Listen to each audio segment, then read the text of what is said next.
Out of the 2024 Kansas legislative session, 113 new laws.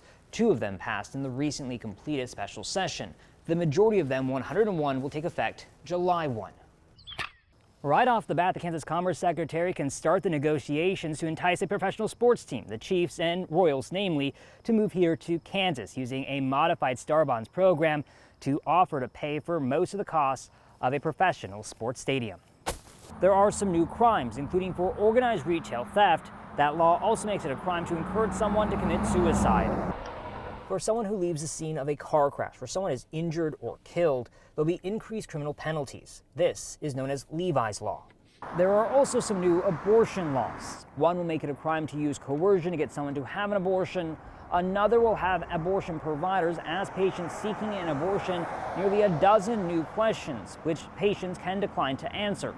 In that are also some new reporting requirements.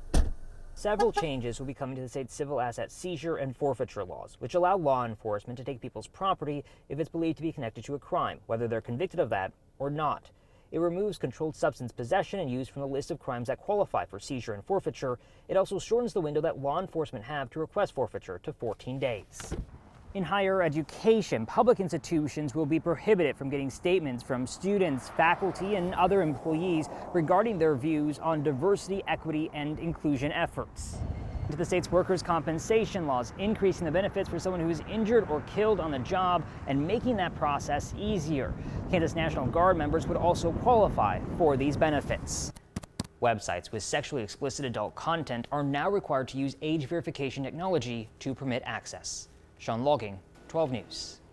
That change to the state income tax formula was the focus as the Republican tax plan went before the Kansas House, debated with number-based arguments. The total number of Kansans that will not have any taxable income is 341,747. Republicans say that benefit the lowest income earners, but Democrats say middle income earners see little savings, with the biggest tax breaks going to the state's wealthiest. 3% of the people will get 52% of the relief. In the Republican plan, state income taxes will be taxed at a single rate of 5.25% after exempting the first $6,150 in income per Kansan.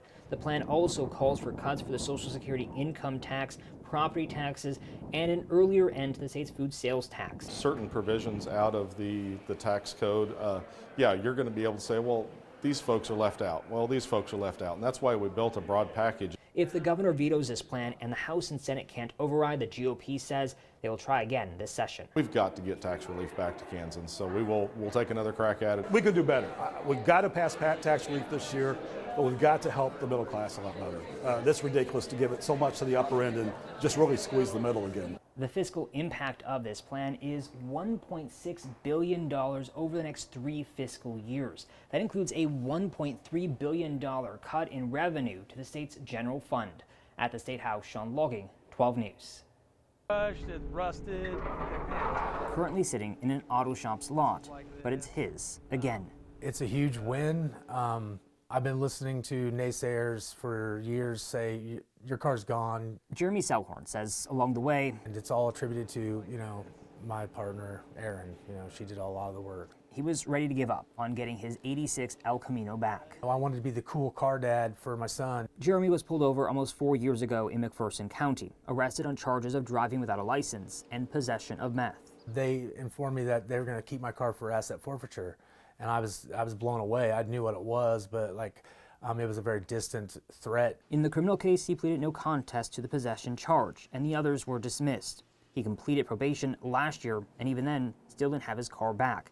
It wasn't until this spring a judge ordered the car returned. Punishment should not outweigh the penalty of the crime you're charged with. That was all before this week when a new law took effect, changing the state's civil asset seizure and forfeiture laws. Deck was stacked against a great majority of Kansans.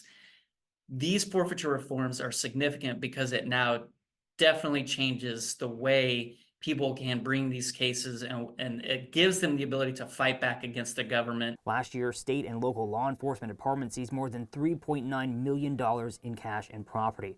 What was forfeited totaled more than $2.3 million. Departments in half of Kansas counties reporting an incident.